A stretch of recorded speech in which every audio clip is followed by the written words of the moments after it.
Welcome back, guys. I'm Zel, and today we've got another of Kershaw's 2016 lineup, the Kershaw Cinder.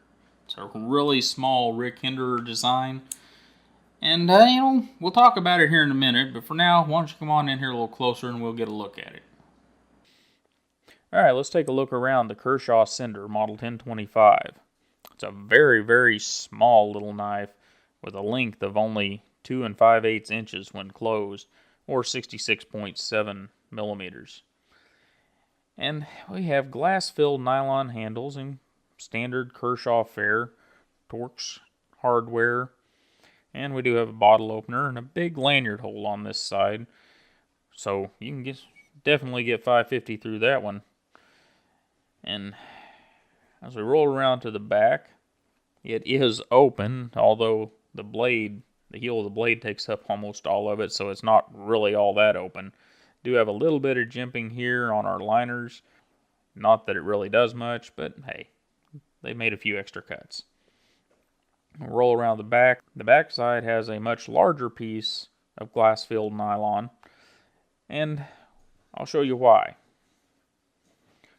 On this side, we've got this curve cut out of the glass-filled nylon, so you can see a good amount of the blade. Whenever you open this thing, see this little piece of metal laying in here? That would be an Inset liner lock, and what that means is it hides behind the glass-filled nylon, and if you watch it, whenever we go ahead and open it, it will jump out there and lock the blade into position. Kind of a nice touch on such a small little knife.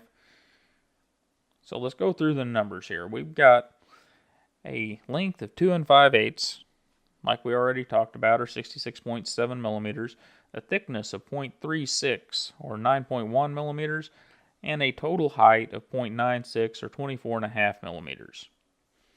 Whenever we open this little guy up, we've got a total length of 4 1/8 or 104.8 millimeters, and a blade length from here to here of 1.4 inches or 36 millimeters. An edge length of 1.1 inches or 28.3 millimeters. And a stock thickness for the blade of 0.9 or 2.3 millimeters.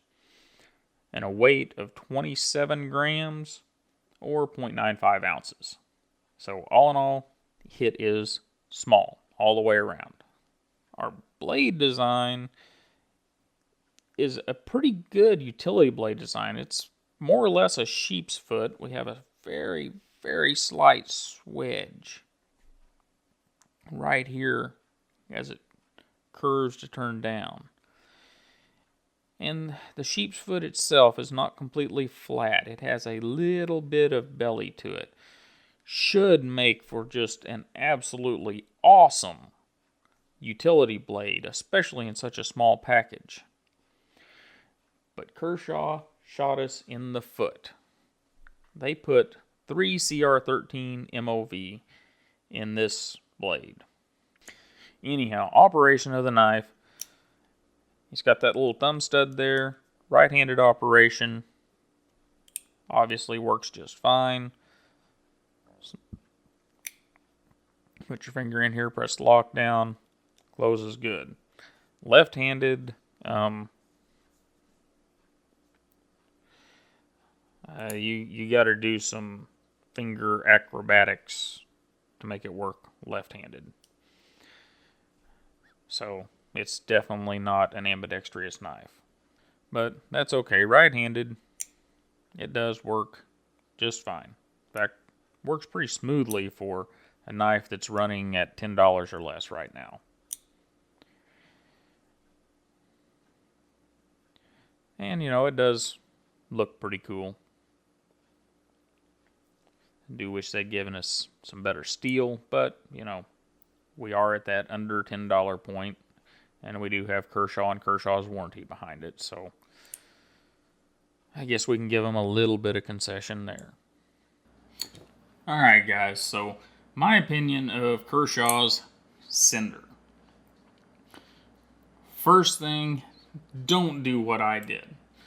Whenever I first got this knife, I did the normal. I sharpened it. And believe it or not, that was a bad idea. The 3CR13 MOV in this knife is very soft. So if I were you, I would not sharpen it right away. I would use it at whatever edge that Kershaw sends you.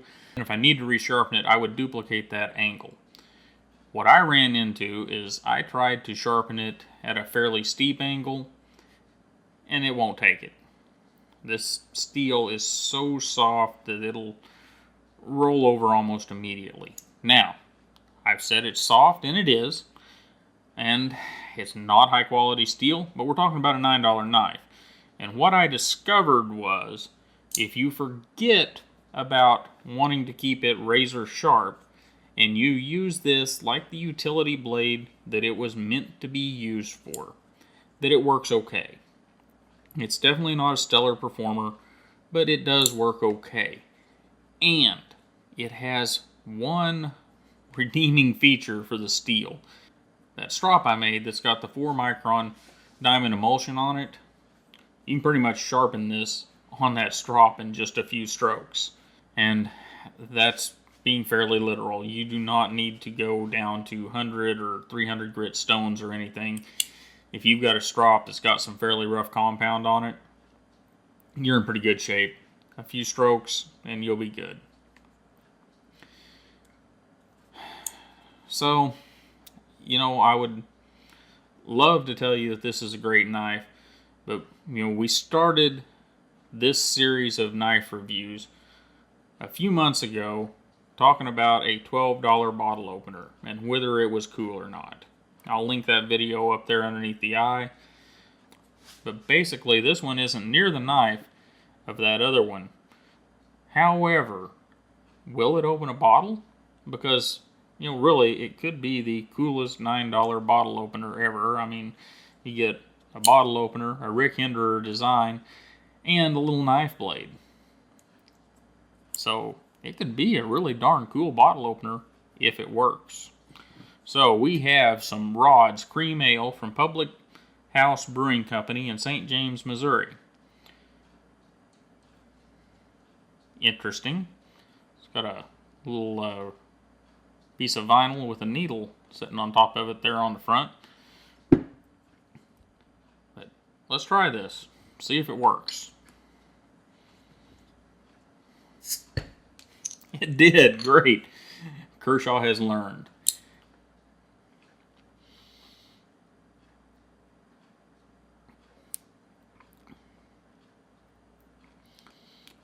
Rod's Cream Ale is, I think it's one of those I'm going to have a few more sips of to figure out. I think it's going to be alright, but I'm not sure. Anyhow, so is this thing worth its $9? If you're buying it for a bottle opener that's cool, designed by Rick Hinderer, it's worth every bit of those $9. If you're buying it as a utility knife to do more than open boxes or envelopes, no, it's not worth its $9. And that's just about as simple as it gets. Would I buy another one? No, I wouldn't. Am I going to keep this one around because it's a pretty darn cool bottle opener? Yep, I sure am. Anyhow, guys, I appreciate you stopping by. Be sure and hit me up on those social media links. And don't forget to like, share, and subscribe here on YouTube.